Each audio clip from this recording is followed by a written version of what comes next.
Good morning. I want to thank you for the opportunity to share some of my thoughts with you. I'd like to start with some readings. Some of them might be familiar to you. The first is by Albert Einstein from a letter he wrote in 1950. A human being is part of the whole called by us universe, a part limited in time and space. We experience ourselves, our thoughts and feelings as something separate from the rest, a kind of optical delusion of consciousness. This delusion is a kind of prison for us, restricting us to our personal desires and to affection for a few persons nearest to us. Our task must be to free ourselves from the prison by widening our circle of compassion to embrace all living creatures and the whole nature in its beauty. Nobody is able to achieve this completely, but the striving for such achievement is in itself part of the liberation and foundation for inner security. The next is a teaching by His Holiness the Dalai Lama. The foundation of the Buddha's teachings lies in compassion, and the reason for practicing the teachings is to wipe out the persistence of ego, the number one enemy of compassion. Not to identify oneself with something or to associate things with the me, and to see that the idea that there is a me is a delusion. That is true wisdom. The next is from a tweeter called @SaturdayRomance. Love and ego go together like boiling water and ice cream. The two can't coexist. It's true. The price of love is your ego. The final is from the first letter of John 4:8. Whoever does not love does not know God, because God is love. Living love, and the opposite of love is ego. When Barbara asked me if I would be interested in talking with you all, she suggested as a topic radical selflessness and Thomas Potter's Universalism. I thought that was a fine idea because Thomas is my personal hero, whose universalist example I do my very best to emulate in every way I can as my life at Murray Grove, where I live and work. And radical selflessness is the ongoing distillation of my lifetime's free and responsible search for truth and meaning. As I thought about it, though, I realized how little we really know about Thomas's life, never mind his beliefs.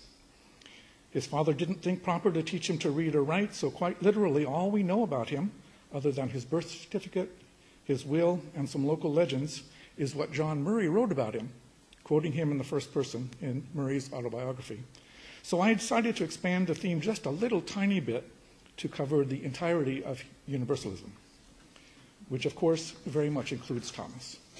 And as it happens, I've just returned from this year's Universalist Convocation, which took place in Newberry, South Carolina. So I'm feeling more than a little bit imbued with Universalism anyway. The Convo is a gathering of folks who want, quote, to explore and draw from the heritage of Universalist experience and faith to inform Unitarian Universalism today and help light its way toward the future, end quote. Again, as it happens, for those of you who find yourselves interested in these questions, the Universalist Convocation for 2012 is going to be held at Murray Grove. And it'd be wonderful if you'd be interested in joining us. So, what is Universalism? The question was easier to answer in times past when most, if not all, people spoke in terms of God and heaven and hell and salvation. Universalism arose in reaction to the dominant Calvinist theology of its age. The Calvinists said that all people are determined by God before we are born to be bound either for heaven or for hell. That only a very small proportion of people are going to heaven, by which, of course, they hoped that they meant themselves, with the remaining vast majority of humanity destined for hell, and that there is nothing whatsoever we can do in this life to change that determination, which makes it easy to see why Universalism was so much more attractive a prospect for such a large proportion of humanity. The Unitarians, who also began as a reaction against Calvinism, disagreed, believing it was possible, by living a good life, to determine your own destiny. The Universalists actually agreed with the Calvinists that there is nothing whatsoever we can do in this life to change our destiny. But they proclaimed that nobody is ever going to hell, every human being will ultimately be saved because God is love. The obvious next question of if everyone is going to heaven no matter what we do, then why be good?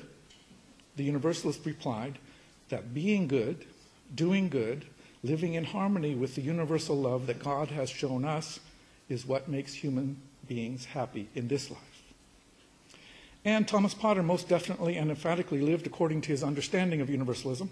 From his youngest years, he acted with an almost Buddhist equanimity.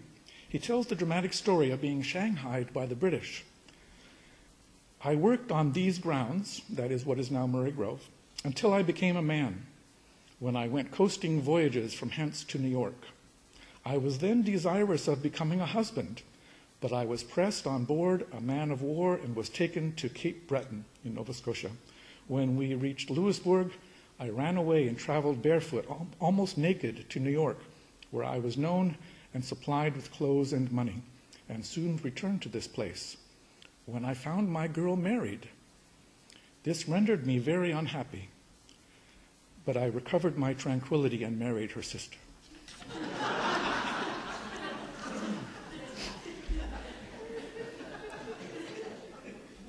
As his life progressed and he became prosperous, he continued to grow in his Universalist faith.